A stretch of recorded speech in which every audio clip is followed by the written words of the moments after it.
¿Qué relación tiene Álvaro Uribe Vélez con el cartel de Medellín? ¿Qué relación tiene Álvaro Uribe Vélez con las chuzadas del DAS, con el asesinato de Jaime Garzón? ¿Y cuáles son las pruebas claras para que le digas a la gente que muchas veces desde los medios de comunicación se les habla, pero no se les explica muy bien, que tienen hoy a Uribe en el juicio que lo puede llevar a la cárcel?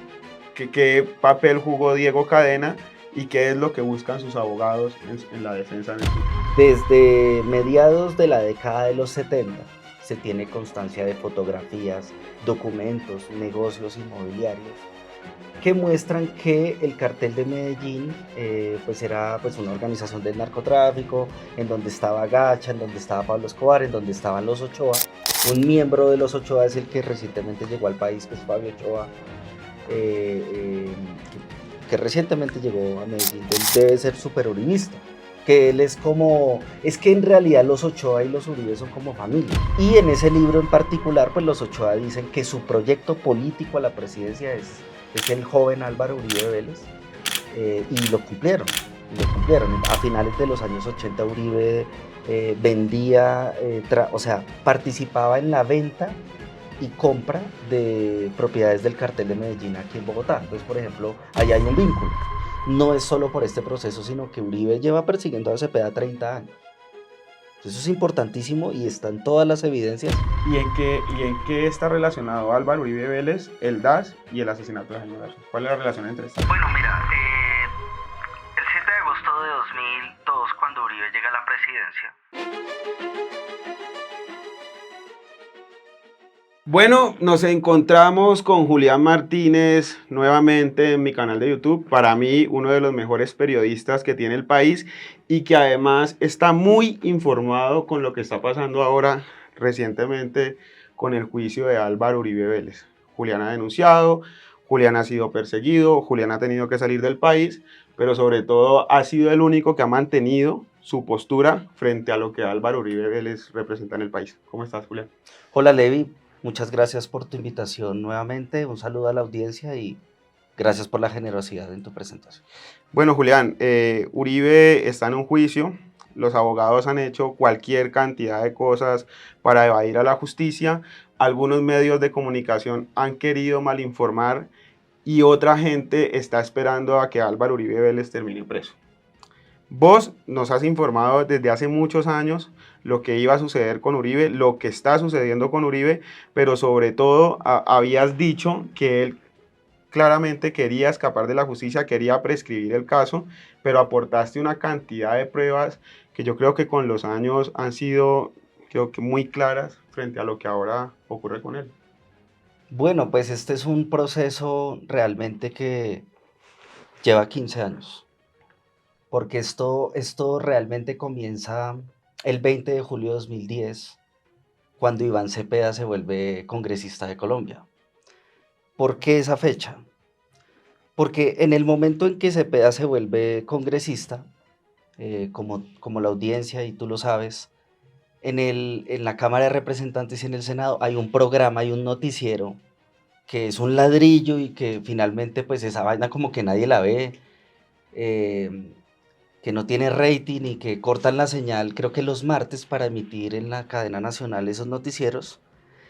Entonces Iván Cepeda comenzó como congresista a hacer un trabajo sobre la situación carcelaria en Colombia. Entonces salió en un noticiero de esos de la Cámara de Representantes una nota ahí explicando que, pues, que Iván Cepeda estaba trabajando por el tema carcelario y muchos paracos en las cárceles vieron ese noticiero, lo vieron espontáneamente. Iván Cepeda, antes de ser congresista, él era columnista del Espectador y era el director de un movimiento muy importante de víctimas que se llama Móvice, que es una organización no gubernamental que denuncia y que promueve, crímenes de lesa humanidad de agentes estatales y que aglomera muchas víctimas de crímenes de Estado. Entonces Iván Cepeda simplemente pues empezó a recibir solicitudes de personal que está privado de la libertad, entre esos el de Pablo Hernán Sierra, alias Pedro Pablo Guerrero, y Juan Guillermo Monsalves Arias Guacharaco. En 2010, entonces 20 de julio de 2010, todavía el presidente era Álvaro Uribe. Se posesiona Juan Manuel Santos el 7 de agosto de 2010 y finalizando el gobierno de Uribe, digamos que se empiezan a conocer varias cosas. Por ejemplo, aparece el testimonio del policía Meneses, que era el cómplice supuestamente de Santiago Uribe en todo su actuar paramilitar en Yarumal. Paradójicamente, este señor fue absuelto en un proceso extraño, en donde el juez se demoró 3 años en dictar sentencias, un juez paisa. Quienes hemos leído la sentencia, Santiago Uribe tiene errores de ortografía, errores de tipeo, están pegados los párrafos de una manera muy extraña, porque gran parte de los periodistas que cubrimos temas judiciales hemos leído documentos judiciales y también quienes hemos sido sometidos a una campaña de desprestigio y acoso judicial, pues uno ve que los juzgados sí redactan bien, fundamentan sus decisiones en hechos, en pruebas, pero sobre todo con una presentación pulcra. Cuando tú lees la sentencia de Santiago Uribe, pues eso es una cosa mal escrita, mal estructurada.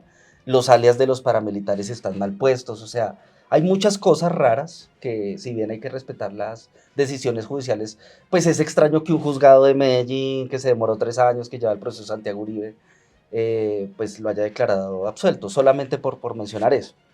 Entonces en 2010, pues Iván Cepeda empieza a recaudar estas denuncias eh, en el marco de su trabajo como defensor de derechos humanos. Él empieza con esa Comisión de Derechos Humanos del Senado, que promueve temas de paz.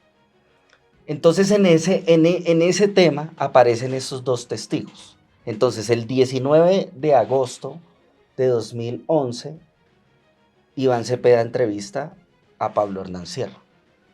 Y el 16 de septiembre de 2011, Iván Cepeda entrevista a Juan Guillermo Monsalve, alias Guacharaco. En ese momento, digamos que esos dos paracos no eran tan conocidos como Mancuso, como Don Berna, eran mandos medios, pero que, digamos, lo nuevo era que estos tipos eran supuestamente testigos de unas circunstancias muy claras de tiempo y modo y lugar en la conformación de los grupos paramilitares en Antioquia, específicamente en el rango de tiempo cuando el gobernador de Antioquia era Álvaro Uribe, y se habían cometido diferentes masacres como la del Aro y las Granjas. Entonces Cepeda hace una rueda de prensa, yo me acuerdo que él hizo una rueda de prensa en septiembre de 2011 y pues dice, vean, yo entrevisté a estos paracos y ellos están diciendo eso. Pongo en conocimiento de la Fiscalía General de la Nación. En ese momento estaba Vivian Morales como fiscal general. Ella fue puesta en una terna de Juan Manuel Santos, pero después se cayó ese nombramiento y queda esa denuncia ahí. Entonces Álvaro Uribe empieza a hacer como una indagación de que Iván Cepeda había visitado las cárceles y formula una denuncia el 23 de enero de 2012 en la Corte Suprema de Justicia, pidiéndole a la Corte que investigue penalmente a Iván Cepeda por supuestamente conformar una red de testigos falsos para afectar a un hombre bueno, un hombre honorable, un pobre viejito como Álvaro Uribe, que sería incapaz de conformar un grupo paramilitar, y que él tenía evidencias de que Cepeda estaba presionando a los testigos. ¿De dónde sale esta idea de que Iván Cepeda estaba pagándole a los paramilitares en las cárceles para que cambiaran sus testimonios o para que aprobaran pruebas en contra de Álvaro Uribe Vélez, aportaran pruebas, perdón? Bueno, porque en el momento en que Uribe formula la denuncia en la Corte Suprema, pues él le pide a la Corte que investigue a Cepeda, pero simultáneamente Álvaro Uribe empieza a moverse con diferentes instancias de su gran poder para determinar qué era lo que estaba haciendo Iván Cepeda, ¿sí? Entonces, por ejemplo, Iván Cepeda, como se ha venido conociendo no solo en estos días, sino durante todo este proceso, porque esto ha pasado en diferentes instancias. Lo que pasa es que esta ya era la última instancia que le quedaba a Uribe. Eh, Renunció a su fuero, antes ese proceso estaba en la corte, etcétera, etcétera. Pues Iván Cepeda ha venido reconociendo que pues él en el marco de este trabajo que yo estoy explicando, pues él, digamos, él hizo cartas para proteger la vida de estos paramilitares, y en el marco de esas ayudas, el Comité de Solidaridad con los Presos Políticos, que es otra organización de derechos humanos muy respetada, con credibilidad, con un trabajo legal, pues precisamente quedó por escrito toda la trazabilidad de la colaboración que se le prestó a estas personas haciendo trámites absolutamente normales, como tramitar seguridad para estas personas, que es, digamos, algo fundamental y circunstancial que hay acá. Entonces, en toda esta investigación, pues la defensa de Uribe lo que ha dicho es que ellos, y pues no solo ahora, sino desde 2012, han venido diciendo que estas pruebas lo que evidencian es que Cepeda ha ofrecido dádivas para enlodar a una buena persona y un buen presidente como Álvaro Uribe. Aquí también hay un aspecto muy importante y es que, como lo puede ver la audiencia, es que Uribe ha revictimizado a Iván Cepeda, no solo porque Uribe pues está en calidad de imputado y de victimario, sino que durante diferentes épocas en todo este tiempo, Uribe ha planteado que Iván Cepeda cree que Uribe es el autor intelectual del asesinato de su padre y que esto es una retaliación contra él, eh, supuestamente aliado Cepeda con los asesinos del padre, porque Uribe intenta decir que a Manuel Cepeda Vargas lo asesinó digamos, los aliados de Iván Cepeda, ¿sí? Entonces, aquí hay como un rollo de una disputa de investigaciones de paramilitarismo muy grandes, en donde tú puedes constatar que Iván Cepeda, pues, ha venido siendo víctima de una campaña de desprestigio desde 1994, cuando asesinan a su papá, el 9 de agosto del 94, por el hecho de ser de izquierda, por el hecho de ser comunista, por el hecho de ser, digamos, de ser del polo democrático, de investigar el paramilitarismo. Pero Cepeda pues ha afrontado todo esto con dignidad, con material probatorio, evidenciando que muchos paramilitares que sí han dicho que Uribe es bueno, que él no tiene nada que ver con el paramilitarismo, pues precisamente tienen es una vinculación para producir cartas para favorecer a Álvaro Uribe. Eso de las cartas es un tema histórico. Yo, por ejemplo, recuerdo que Fernando Garavito, que era un gran periodista que empezó a advertir que Uribe era una persona totalmente vinculada al narcotráfico, él en su libro de El Señor de las Sombras, que es una gran investigación de narcotráfico, él empieza a contar que la primera persona que hizo una denuncia seria sobre el narcotráfico y Álvaro Uribe fue Iván Duque Escobar, el papá de Iván Duque, quien en el despacho de Julio César Turbay Ayala, a finales de su gobierno, en 1982, dejó consignado por escrito, le dijo: señor Turbay, usted tiene que tener mucho cuidado con este señor Álvaro Uribe Vélez, porque es una persona vinculada al narcotráfico. Si tú ves en la historia, cuando uno informa esto, Uribe sale con una carta de Iván Duque Márquez, ¿sí? Diciendo que no, que es que él estaba mal informado, que cómo era posible, que a él lo único que le consta es que Álvaro Uribe es una persona totalmente honesta. Entonces digamos que ese tema de la utilización de cartas es una historia que viene desde finales de los años 80, cuando Uribe llega al Aerocivil, y desde mi punto de vista lo que sucede es que pues Uribe siempre llega a un acuerdo posterior con personas que conocen su pasado narcotraficante y su presente narcotraficante, y los ponen a hacer cartas pidiéndole perdón a un hombre bueno, un hombre honorable, un pobre viejito que no le ha hecho nada a Colombia, ofreciéndole excusas. Entonces eso pasa, por ejemplo, con Iván Duque Escobar, que es muy, muy conocida esa carta, porque yo que he tenido tantas disputas judiciales con Uribe, pues a mí me ha tocado ver cómo contraste muchas de esas evidencias. Así pasó en el gobierno de Uribe, por ejemplo. El mismo esquema que le aplica Uribe a Cepeda, él lo ejecutó contra Iván Velázquez, cuando Iván Velázquez era el magistrado auxiliar de la Corte Suprema, que empezó a desarrollar la investigación judicial de la parapolítica, que terminó comprobando que el 40% del Congreso era de las Autodefensas Unidas de Colombia, que era la bancada del presidente Álvaro Uribe, la que le aprobó la política, la que le aprobó la reforma laboral, que pues es tan criticada, etcétera, etcétera, etcétera. Mira, Julián, ¿tú en estos momentos podrías decir que Álvaro Uribe Vélez es narcotraficante y paramilitar? Pues yo creería, desde mi punto de vista y la construcción que yo he hecho con documentos, con entrevistas, con libros, con evidencias, creo que Álvaro Uribe ha sido un actor político al servicio del narcotráfico, en donde sus decisiones se han visto enmarcadas para favorecer a estas estructuras, pero digamos yo no podría decir que yo estuve presente en un, digamos, en un envío de cargamentos de cocaína, pero sí hay circunstancias de tiempo y modo y lugar en donde se vincula, por ejemplo, a Uribe con estas actividades. Por ejemplo, Monsalve dijo recientemente en estos días que a él le constaba que el bloque narcoparamilitar Bloque Metro, que es el objeto de esta discusión, era financiado con unos laboratorios de cocaína y él lo alcanzó a reseñar, lo alcanzó a, pues por lo menos él dice que a le consta. Entonces uno podría decir, y aquí es importante aclararle a la opinión pública, pues en este juicio no están definiendo si Uribe es narcotraficante o si Uribe es paramilitar. Aquí lo que se está definiendo es si Uribe participó en el fraude procesal, en actuación penal, para tergiversar y llevar el error a la justicia para hacerle creer que aquel que compraba testigos era Iván Cepeda.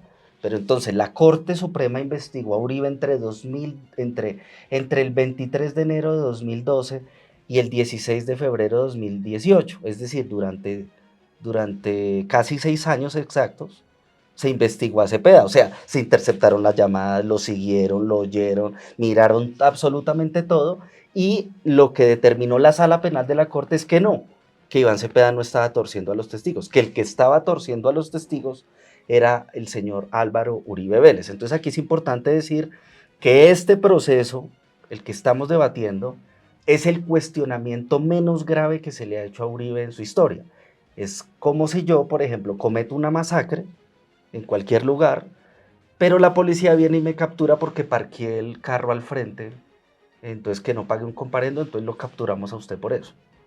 Sin embargo, los cuestionamientos que tiene Álvaro Uribe sobre paramilitarismo, sobre narcotráfico, pues es un debate que ya recoge 5 décadas de información, por lo menos en la investigación que durante años hizo el periódico El Espectador, Gonzalo Guillén, los periodistas asesinados en los años 80, Héctor Giraldo Galvez, en los 90, Nacho Gómez de Noticias 1, Daniel Coronel, Holman Morris, el mismo Iván Cepeda, pues que es un gran dossier que yo invito a la gente a ver. Dos debates que les permiten tener un concepto fáctico de esta situación. Sería el primer debate, el del 17 de abril de 2007 que hizo Gustavo Petro, se llama Paramilitarismo en Antioquia. El martes 17 de abril de 2007, él hace un debate en donde habla de estos temas, ¿sí? Y está el debate del 17 de septiembre de 2014, una investigación de narcotráfico y Álvaro Uribe que presenta Iván Cepeda, y cuando el país, por ejemplo, conoce un hecho que Uribe ha tratado de desvirtuar, un hecho que Uribe tergiversa para confundir a la opinión pública, y es que se revela un dato muy contundente, y es que era el socio principal de Luis Carlos Molina Yepes, la persona que pagó el asesinato de Guillermo Cano. Guillermo Cano era el director del Espectador, no era cualquier periodista, una persona muy influyente, puede decir, de la aristocracia colombiana, pero además pues es un periodista que asesina al cartel de Medellín y lo asesinan a través de una empresa cuyo miembro de la junta directiva era Álvaro Uribe. Entonces se revela un hecho tan contundente que ahí Uribe empieza otra vez a amenazar a Iván Cepeda y hace como una insistencia de la denuncia, pero pues esto le salió muy mal. Es que yo, digamos, yo pienso que Uribe está muy mal asesorado. O sea, Uribe es una persona que él no ha sabido de pronto sortear como esa piedra y esa manera de manejar sus emociones, porque lo que yo te digo, o sea, Uribe trató de destruir a Cepeda echándole la justicia, y eso se volvió como un efecto boomerang, y en realidad, por más que Uribe diga que lo chuzaron, que ilegalmente, que él no hace nada, que él es un pobre viejecito, pues en realidad él está grabado, él está vinculado en circunstancias muy exactas de tiempo y modo y lugar que mostrarían que el man quiere desprestigiar a Iván Cepeda, pero sobre todo quiere enterrar esa verdad que podría abrir otros caminos a cosas mucho más graves, ¿sí? Porque aquí es claro que efectivamente cuando el señor era gobernador de Antioquia era muy cercano a estas organizaciones del narcotráfico, estamos hablando 95, 96, 97, entonces uno podría decir, bueno, es una campaña de desprestigio contra él, pero es que cuando uno investiga estos temas de narcotráfico y paramilitarismo, uno ve que esto es reciente. Por ejemplo, Ñeñe Hernández, el narcotraficante Ñeñe Hernández que manejó la campaña de Iván Duque, que es la campaña de 2018, pues eso fue llevado por Uribe, por el uribismo, están las fotos, están todo, están las pruebas. La Embajada de Estados Unidos tiene todo eso. Nosotros sacamos esa investigación con Gonzalo Guillén, solo por dar un ejemplo de que esto ha sido como un patrón de conducta que ha manejado Álvaro Uribe durante 50 años. Mira, Julián, quería preguntarte primero por el testigo estrella. ¿Qué lleva al señor Juan Guillermo Monsalve al título de testigo estrella? Se dice que es de los pocos testigos con vida que puede ir a dar testimonio y mostrar pruebas de que Álvaro Uribe Vélez en efecto es creador de grupos paramilitares. La familia Gallón Henao, ¿quiénes son los Gallón Henao y cómo operaba el bloque Metro?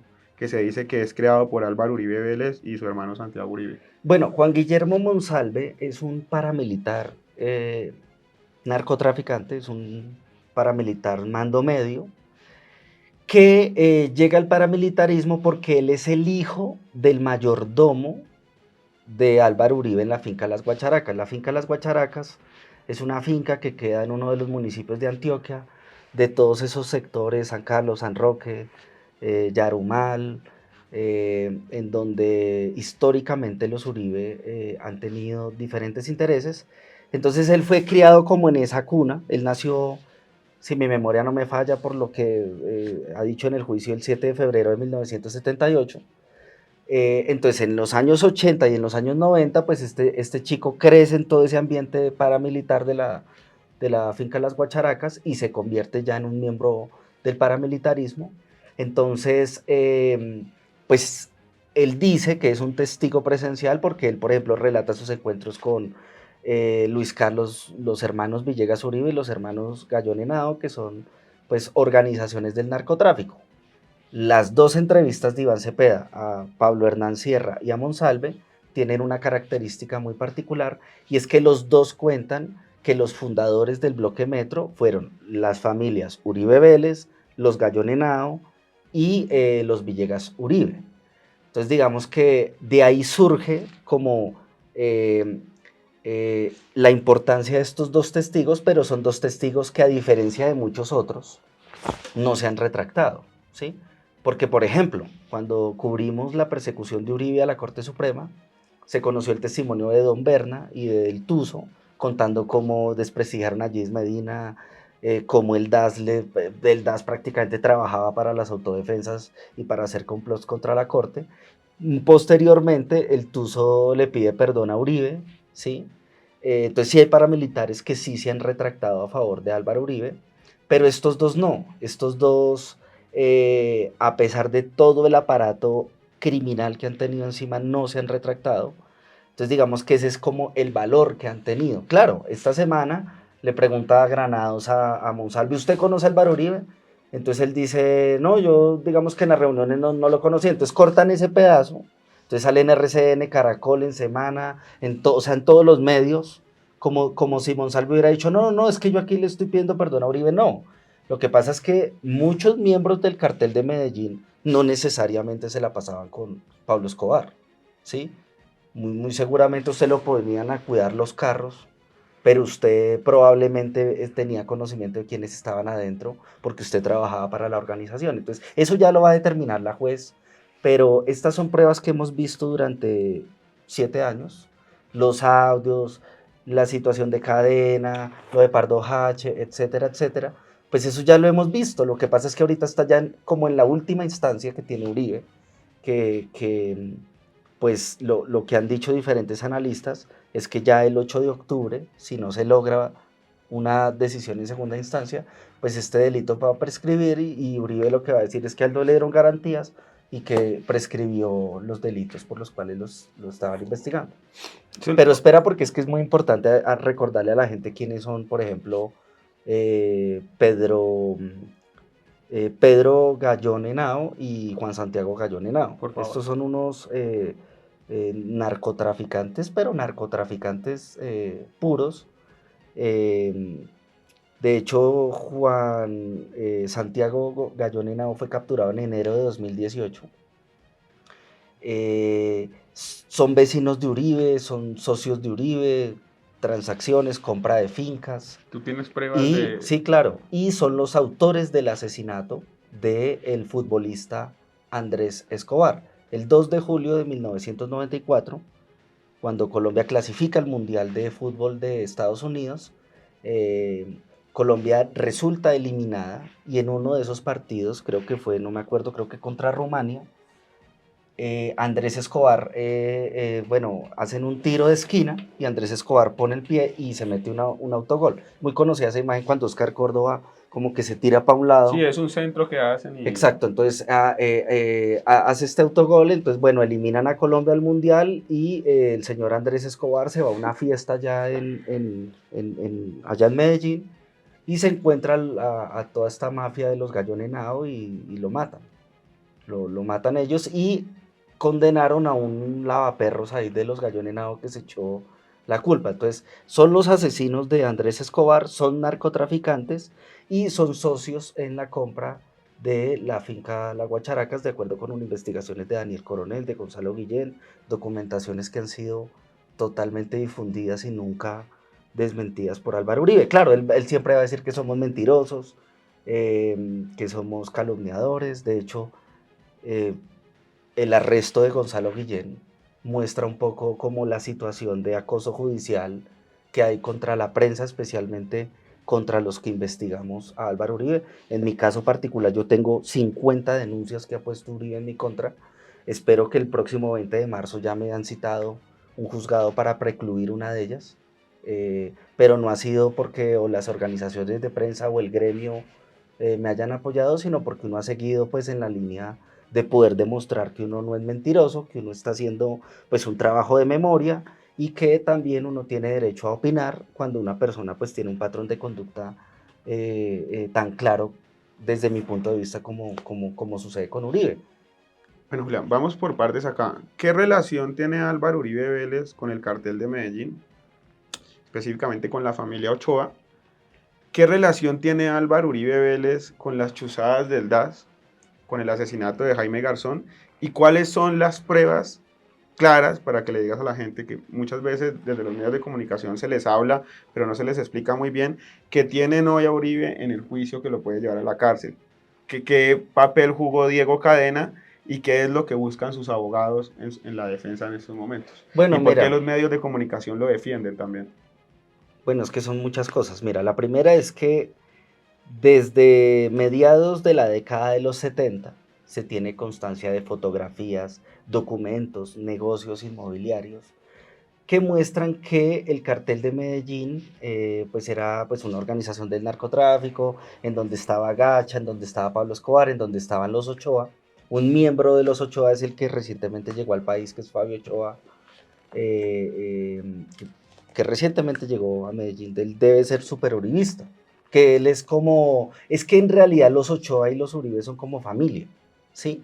Entonces Uribe creció en ese entorno, él creció en ese mundo de caballos, él viene, pues su papá era de Salgar, su papá era testaferro del cartel de Medellín, o sea, ponía su nombre para las propiedades, era como el rejoneador del cartel de Medellín, porque en ese tiempo los narcotraficantes muy aficionados a los caballos, a los eventos, que es César Rincón, que es. Entonces, Uribe creció en ese círculo que estaba ingresando a la política, y pues era un chico joven, muy obediente, de gafitas, que parecía muy bien, y era muy consentido por parte de todo este grupo. Y por ejemplo, hay un libro que se llama Mi vida en el mundo de los caballos, que son 2 tomos. Eso es un libro de narcotraficantes, o sea, un libro para exaltar el narcotráfico y los caballos. Y en ese libro pues están las fotos de la familia Uribe, el papá de Uribe, está Santiago Uribe, posterior al asesinato de Lara Bonilla, que ocurrió en el 84, está Santiago Uribe abrazados con los asesinos de Rodrigo Lara Bonilla. Y en ese libro en particular, pues los Ochoa dicen que su proyecto político a la presidencia es el joven Álvaro Uribe Vélez, y lo cumplieron, y lo cumplieron. Entonces digamos que, bueno, sobre esto, digamos, por ejemplo, yo es que no recuerdo qué medio sacó eso, pero hay una nota que muestra muy claro que a finales de los años 80 Uribe vendía, o sea, participaba en la venta y compra de propiedades del cartel de Medellín aquí en Bogotá. Entonces, por ejemplo, ahí hay un vínculo, además del libro. Eh, en 1980, en el gobierno de Julio César Turbay, Uribe llega a la dirección del Aerocivil. Este señor en año y medio entrega más de 2.000 licencias, cuando la Aerocivil entre 1910 y 1980 había entregado 1.500 licencias. Uribe entregó 2.000 en año y medio, y de esas 2.250 se las entregó a Pablo Escobar. Entonces, por ejemplo, estaba el avión de Luis Carlos Molina. El narcotraficante Luis Carlos Molina, asesino del periodista Guillermo Cano, en 1980, 81, 82 recibió licencias por parte de Álvaro Uribe para sus aeronaves. Ese es solo uno, para no hablar de los 249 casos más que hay documentados absolutamente, pese a que... Es cierto, Julián, perdóname, te interrumpo, que el anterior director fue asesinado. Sí, mira, el 4 de marzo de 1980 fue asesinado Fernando Uribe Senior, que era el director del Aerocivil, que se negó a entregar estas licencias, las licencias que pedía el cartel de Medellín. Entonces al señor lo matan y ponen a Álvaro Uribe, y ese sí muy obedientemente dio todas las licencias y no lo mataron.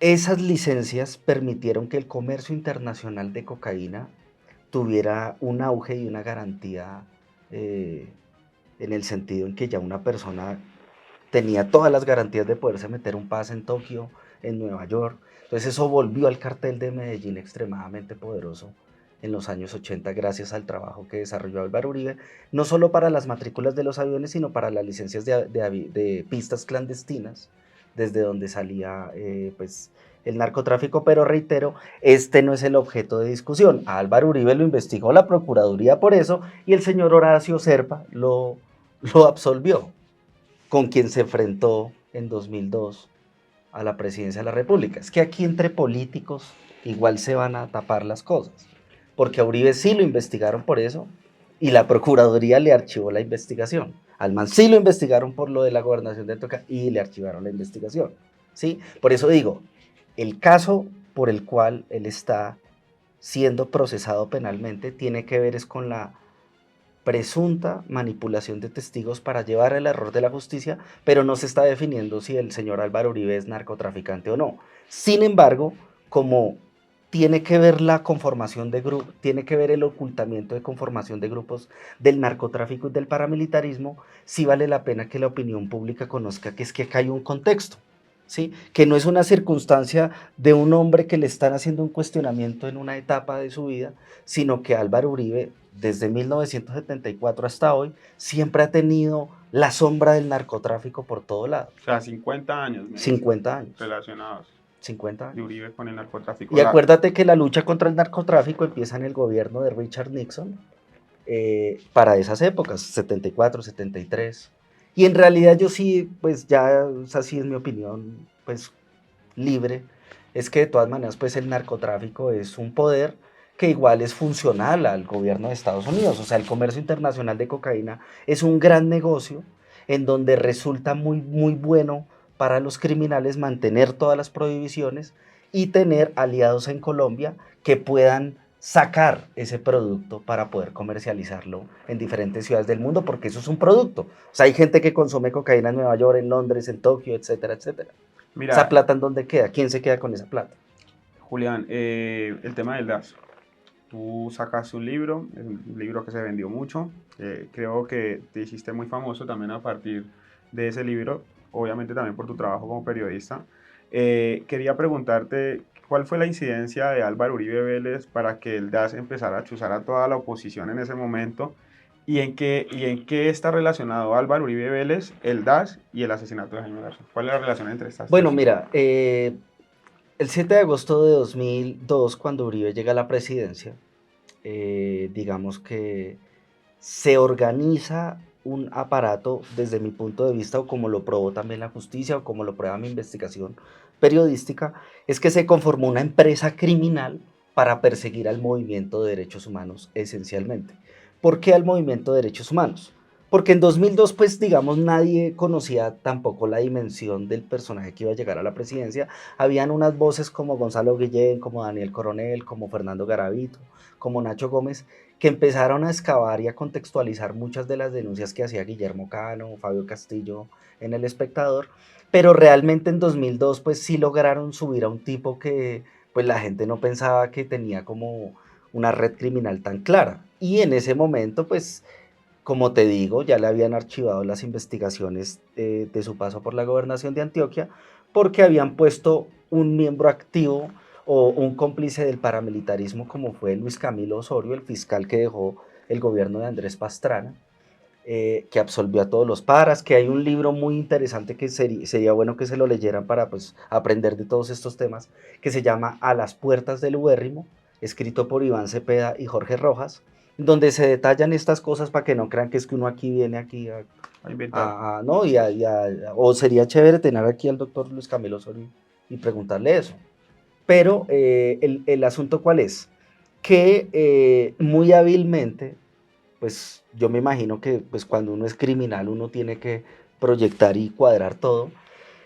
La inteligencia del Estado, eh, cuando se hizo el empalme entre Pastrana y Uribe, pusieron a José Miguel Narváez a recibir toda la información de seguridad nacional, de la inteligencia, y al man le encargan la creación de un grupo ilegal clandestino en el DAS para perseguir defensores de derechos humanos especialmente.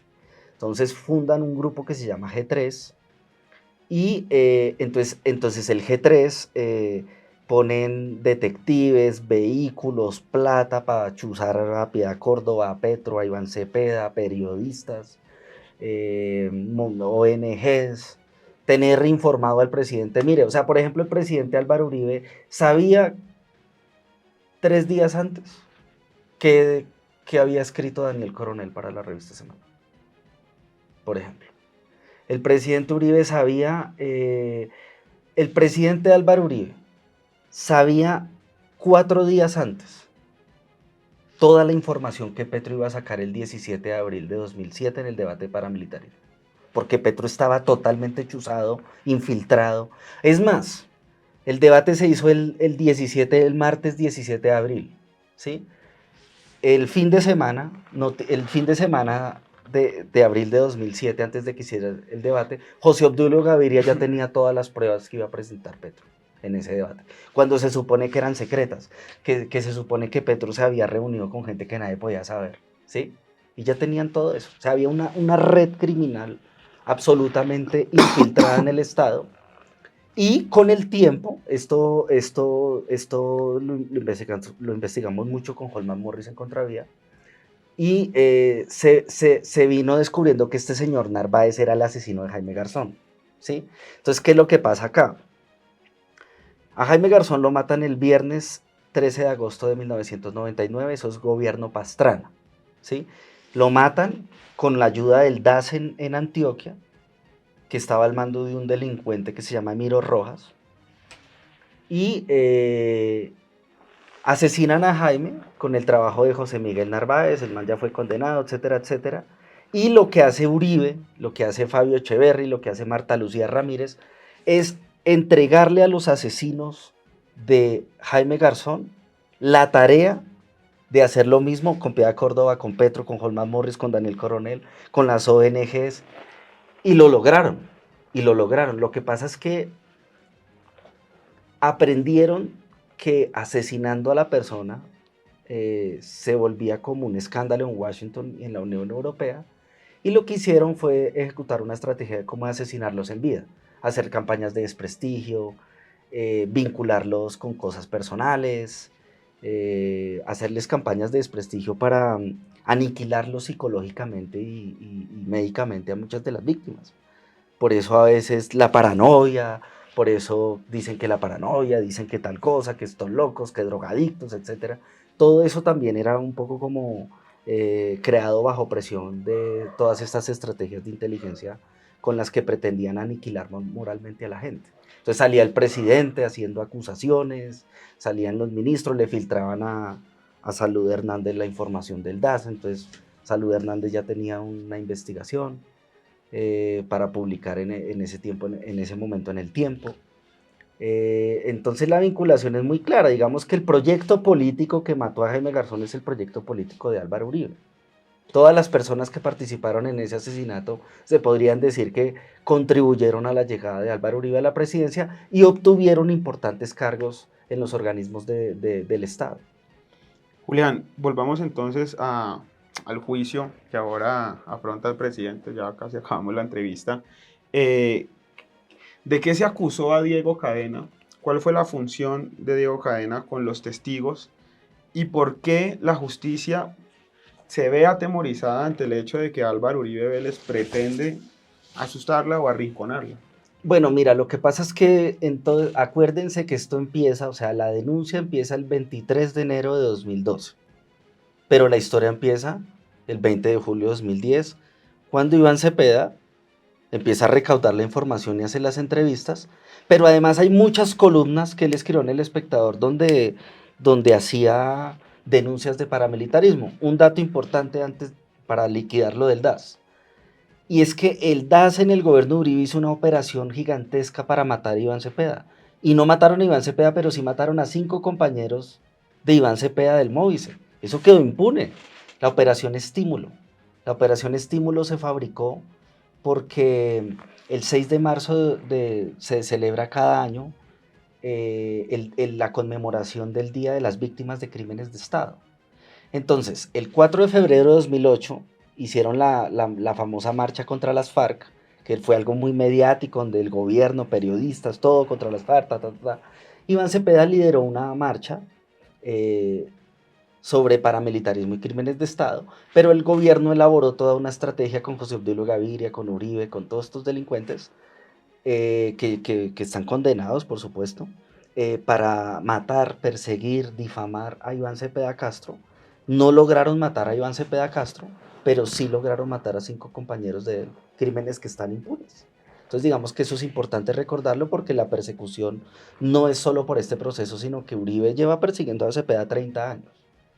Entonces eso es importantísimo y están todas las evidencias. Yo escribí un hilo en Twitter ahí como pues dándole elementos a la gente para que tenga como elementos para discutir, pero pues son digamos hechos contundentes que muestran que lo que estoy diciendo es real.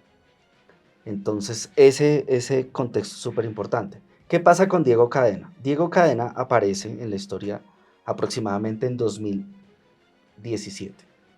Cuando Uribe va a la fiscalía, en ese momento el fiscal era Néstor Humberto Martínez, y Uribe va con Diego Cadena a la fiscalía a poner una denuncia porque 3 narcotraficantes en Estados Unidos tienen la información de que Santiago Uribe es inocente y tienen la información de que Ernesto Samper, Horacio Serpa y Ramiro Bejarano mataron a Álvaro Gómez, ¿sí?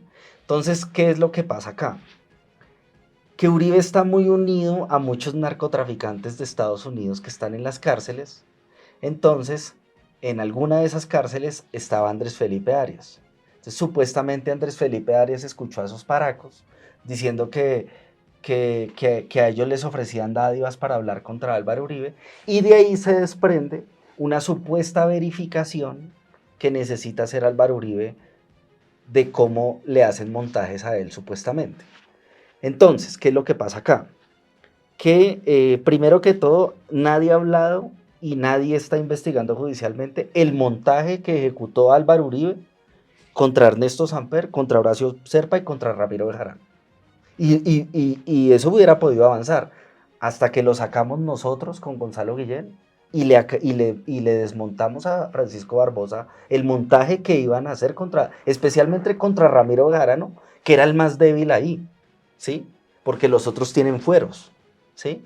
El caso es que Diego Cadena, pues a diferencia de Jaime Granados, pues es un abogado que estudió por allá en un garaje, que el tipo, digámoslo, o sea, el tipo lo que pasa es que, digamos, exhibe muchas cosas extravagantes, muy estilo narco, como el avión, como tal cosa, que la mal, Un sí, como, fanfarrón. sí, o sea, y él lo que realmente es como es como un tramitador judicial de organizaciones del narcotráfico. Eso es lo que es Diego Cadena.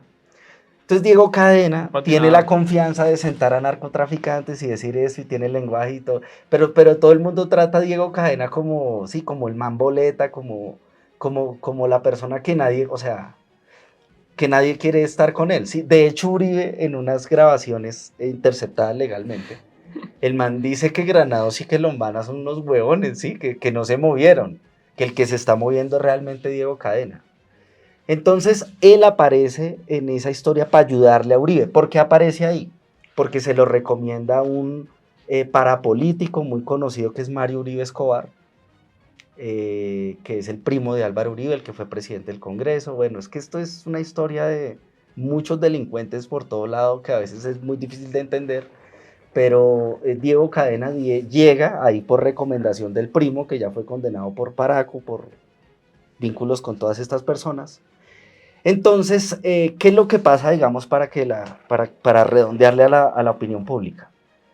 Que cuando la Corte dicta, la sala penal de la Corte, en ese momento era la sala penal, dicta un auto inhibitorio que significa que Iván Cepeda es inocente, que Iván Cepeda sí es probo, que Iván Cepeda realmente es un man bien, ¿sí?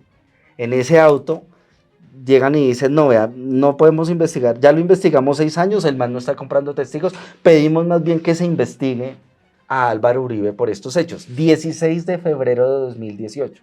Entonces, como el señor Uribe sí ha tenido todas las garantías, él tenía la garantía de presentar un recurso, o sea, todas las cosas que, por ejemplo, absolvieron a Santiago Uribe, las víctimas tienen derecho a presentar un recurso para que en una segunda instancia se vuelva a analizar esto, ¿cierto? Entonces Uribe tenía 5 días para, o sea, tenía 5 días como recurso para presentar como una contrapropuesta a la Corte Suprema de Justicia, mostrándole que no tenía la razón.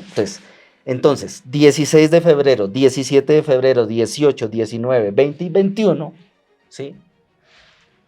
Diego Cadena, Álvaro Uribe, Jaime Granados, Jaime Lombana, toda esta gente empieza a mirar cómo le tienen 5 días para responderle a la corte. Entonces pusieron a Diego Cadena a visitar a Monsalve en esos días, en esa semana, presionando al man para que sacara una carta retractándose y le pedían que embalara a Cepeda. Entonces, digamos que Uribe lo hubiera logrado, pues entonces la corte pues hubiera recibido de eso, tal, bueno, no sé. El caso es que el man no lo pudieron torcer y lo que hábilmente hizo Monsalve fue grabarlos Con el reloj. con el reloj, ¿Quién ¿sí? quién, de dónde sale el reloj?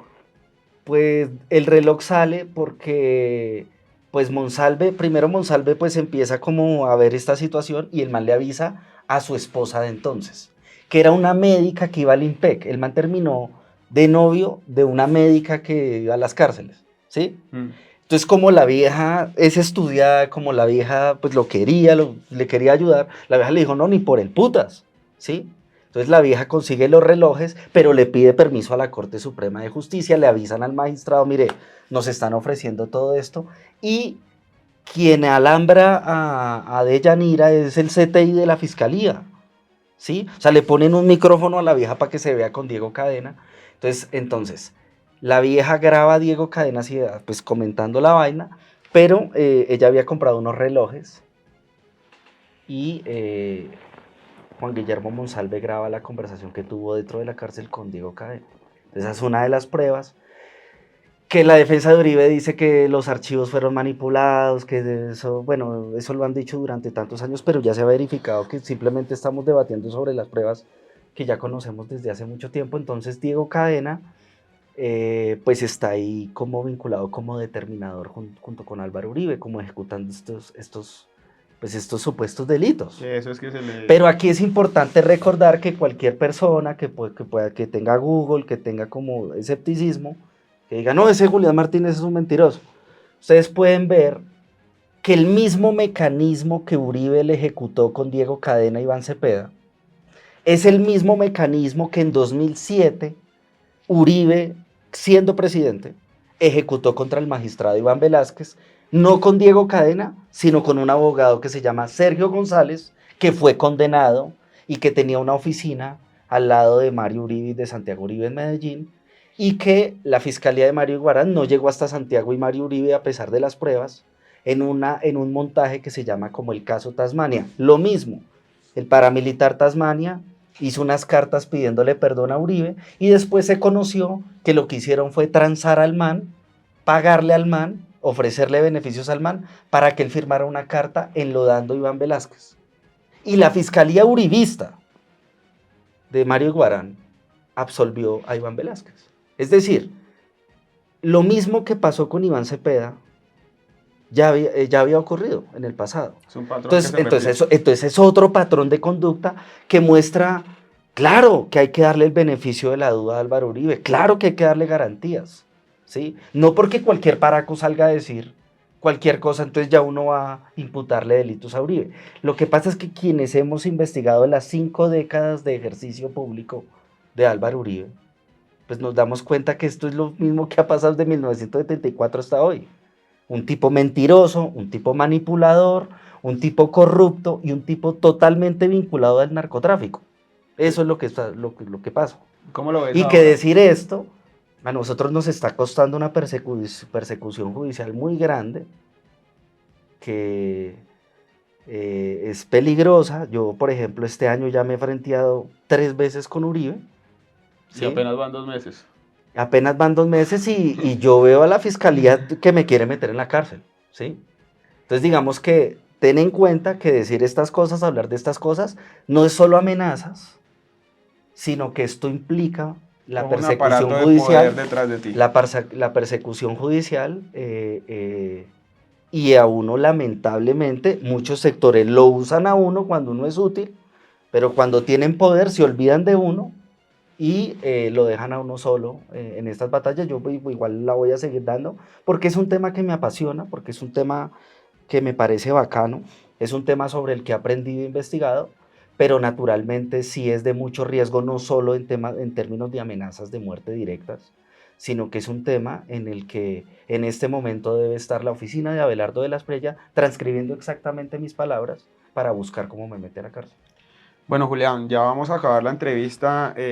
Esta vez, ¿cómo ves a Uribe?